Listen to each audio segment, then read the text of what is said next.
नमो भगवते तस्मै कृष्णाय अद्भुत कर्मणे रूप नाम विभेदेन जगत क्रीडति यो यतः। आप सभी वैष्णवों को मेरे अंतःकरणपूर्वक आशीर्वाद। इस वर्ष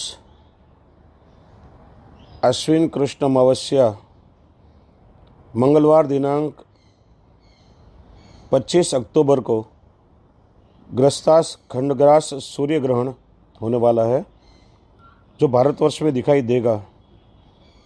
इसलिए हिंदू मात्र को यह ग्रहण पालना चाहिए और हम सभी पुष्टि मार्गी वैष्णवों को शिव पुष्टि मार्ग की मेन मर्यादा के अनुसार इस ग्रहण को पालना चाहिए, क्योंकि पुष्टि मार्ग शुद्ध वैदिक मार्ग है और वेद सारे विश्व के विज्ञान का मूल है। और ग्रहण पालना वैज्ञानिक दृष्टिकोण से भी बड़ा उचित है, क्योंकि जब पृथ्वी के साथ सूर्य या चंद्र की युति होती है, तब रोग के विषाणु, बहुत जहरीले वायरस उसमें से निकलते हैं और जो हमारे शरीर को बड़े ही हानिकारक हैं। इसलिए आरोग्य की दृष्टि से भी ग्रहण में कोई भी प्रकार का खान पान नहीं करना चाहिए और पूर्ण रूप से आचार विचार का हमें पालन करना चाहिए। तो इस ग्रहण लगने के पूर्व में हमें क्या क्या तैयारियां करनी चाहिए।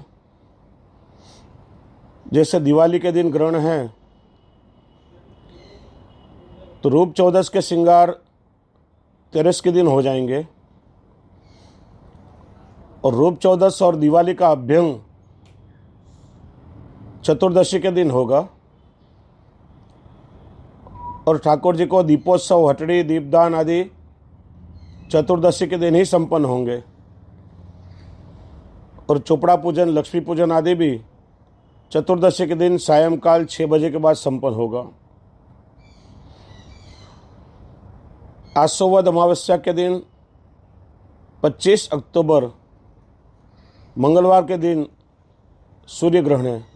इसलिए ग्रहण लगने के पूर्व में सारी तैयारियां वैष्णव को कर लेनी चाहिए। दूधगर अंशकड़ी की जो भी सामग्री घर में सिद्ध है, वह सभी प्रभु को धर देनी चाहिए, क्योंकि सामग्री ग्रहण में छू जाती है। दूधगर महाप्रसाद नहीं छूता है, इसलिए प्रसाद को कंतान से ढक देना चाहिए। सारी रसोई में जो उपयोग में आया हुआ घी, तेल आदि जो है, सब कुछ निकाल देना चाहिए। सारे पात्र कोरे कर देने चाहिए। चूँकि ठाकुर जी को अगले दिन दही की आवश्यकता होती है, तो दही नहीं छूता है, तो कोरे मिट्टी के पात्र में दही भर करके और मिट्टी के पात्र में मक्खन भर के और ऊपर रख करके रेशमी और कंतान के वस्त्र में बांध करके रस्सी से ऊपर उसको लटका देना चाहिए, जमीन पर नहीं रखना चाहिए, तो वह दही नहीं छुएगा। और ग्रहण मोक्ष होने के बाद पवित्र होकर के उस दही को फिर से पात्र में पधरा कर मिट्टी का पात्र फिर निकाल देना चाहिए। ग्रहण लगने से पहले फ्रिज में से उपयोग में आई हुई सारी वस्तुएं, जल आदि को खाली करके फ्रिज को भी कोरा कर लेना चाहिए। ग्रहण के बाद बदलने के लिए जणोई कंठी हमें तैयार कर लेनी चाहिए। ग्रहण मोक्ष होने के बाद अपरस में धुले हुए कपड़े नहीं चलते हैं, इसलिए अपरस करने के लिए रेशमी या कोरे वस्त्र में तैयार रखने चाहिए। धोए हुए कपड़े हमें बाहर खुले में नहीं रखने चाहिए, सारे वस्त्र आदि कबाट में रख देने चाहिए। और जो उपयोग में आए हुए चद्दर, खोली आदि या कपड़े जो होते हैं, उसे सबको धोने के लिए निकाल देना चाहिए। घर का जो भंडार रूम है, स्टोर रूम है, और जिस रूम का हमें उपयोग न करना हो, उसे बाहर से बंद करके और नकुचे पे हमें दर्भ रख देना चाहिए। पुष्प की तैयार की हुई माला ग्रहण में छू जाती है, पुष्प नहीं छूते हैं, क्योंकि धागा छू जाता है। इसलिए ठाकुर जी को शयन में धरने के लिए जो माला आवश्यक है, ग्रहण के पहले थाक मन के और पुष्प सुई में पिरो करके रखने चाहिए और ग्रहण मोक्ष के बाद स्नान आदि करके फिर उसे धागे में पिरो करके माला सिद्ध करनी चाहिए। ग्रहण के दिन सुबह से प्रभु की जो सफेदी है, मुख वस्त्र, गद्दी का वस्त्र, शैया की चदर आदि, उन सबको कोरा वस्त्र धरा देना चाहिए और धुले हुए वस्त्र ग्रहण मोक्ष के बाद फिर से खासा कर लेने चाहिए। तो इस तरह से पूर्व में सारी तैयारियां हमको करके रखनी चाहिए। यह सूर्य ग्रहण अमावस्या के दिन उसका स्पर्श 4:35 पर नाथद्वारा की टिप्पणी के अनुसार होगा और हमारे बंबई के दिनमान के अनुसार ग्रहण 4:49 को लगता है। इसलिए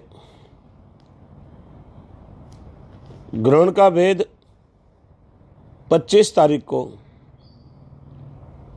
बेगी सुबह 4:49 को लग जाता है। इसलिए सुबह 4:49 तक भोजन हो सकेगा।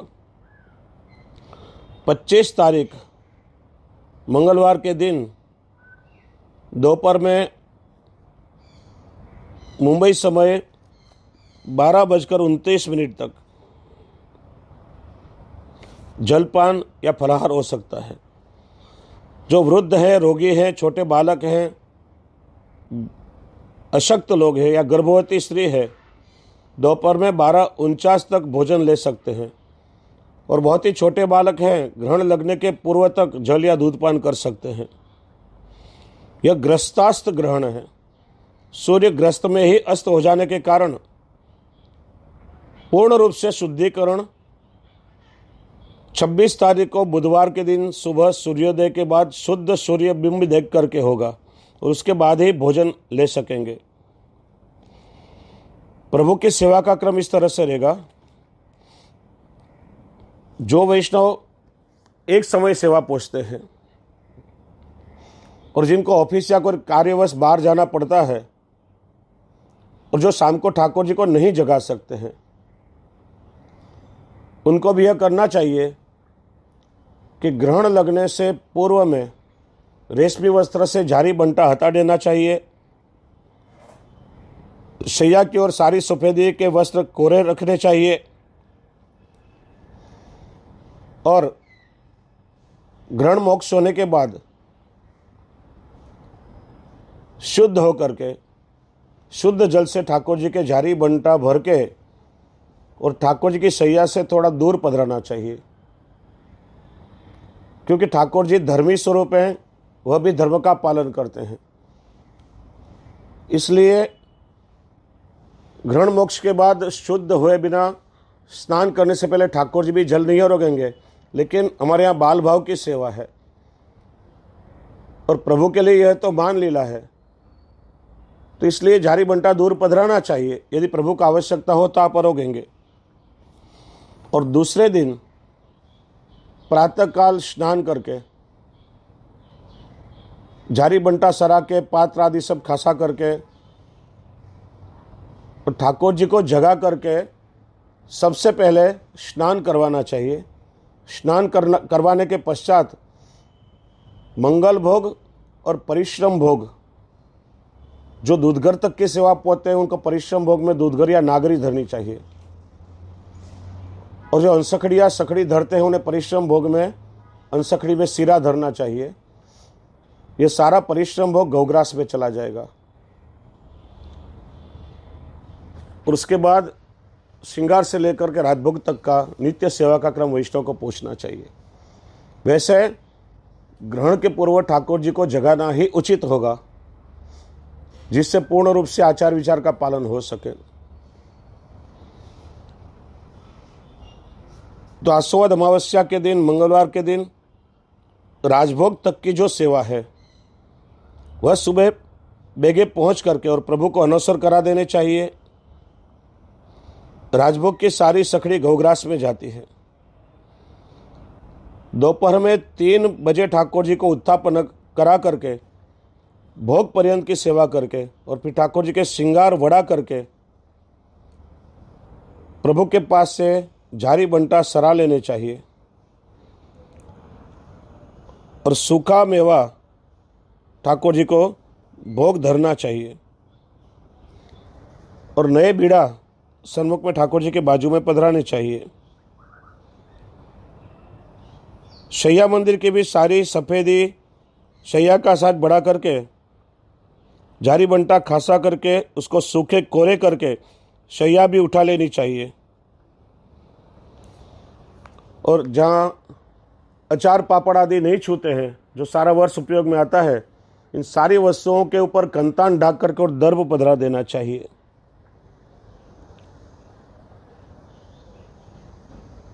ग्रहण लगने से 4-5 मिनट पूर्व सूखा मेवा का डबरा सरा लेना चाहिए और ग्रहण लगने के 1-8 मिनट पूर्व ठाकुर जी के ग्रहण के दर्शन खोल करके प्रभु के सन्मुख जप करनी चाहिए। ग्रहण में जप का विशेष महत्व है। ग्रहण में गौमुखी का उपयोग नहीं होता है, इसलिए गौमुखी से माला बाहर पधरा करके और गोद में माला रख करके जप करना चाहिए या केवल वस्त्र से उपवस्त्र से उसे ढांक करके माला को करना चाहिए, या तो कर माला हमें करनी चाहिए या मन में अष्टाक्षर का निरंतर स्मरण करना चाहिए। श्री महाप्रभु जी ने कृपा करके हमें सर्वोपरि अष्टाक्षर महामंत्र का दान दिया है, इसलिए वैष्णव के लिए अष्टाक्षर की माला करना ही सर्वोत्तम है। जो वैष्णव गोपाल मंत्र और नरसिंह मंत्र से दीक्षित हैं, उन्हें नरसिंह मंत्र या गोपाल मंत्र की माला करनी चाहिए और ग्रहण में विशेष रूप से नारायण कवच या पुरुषोत्तम सहस्त्र नाम का पाठ उत्तम गिना गया है। बाकी विशेष महत्व तो जप का है। जब मध्याह्न का समय होगा, सायं 5:35 पर मध्याह्न होगा ग्रहण का, उस मध्य के समय में ठाकुर जी के सन्मुख लाल वस्त्र में आखे मूंग और चावल की खिचड़ी यानी कच्ची खिचड़ी और दोने में आदू नींबू और नमक पधरा करके उस पोटली को बांध करके और कांसे के पात्र में घी भर के उसमें दान का रुपये का सिक्का पधरा करके और प्रभु के सन्मुख ग्रहण का संकल्प करके दान करना चाहिए। और हमें भी पत्तल का डबरा बनाकर आखे मूंग और चावल की खिचड़ी और दोने में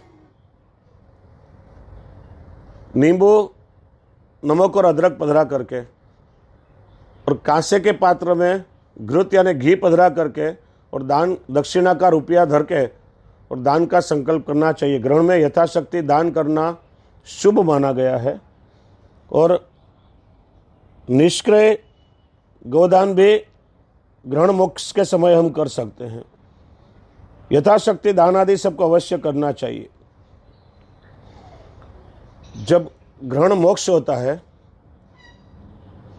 सायंकाल 6:28 पर ग्रहण का मोक्ष होगा। मोक्ष के 4-5 मिनट के बाद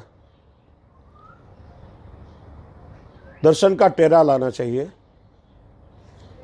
और ग्रहण के समय ठाकुर जी के सन्मुख में मान लीला के पदों का गान होता है।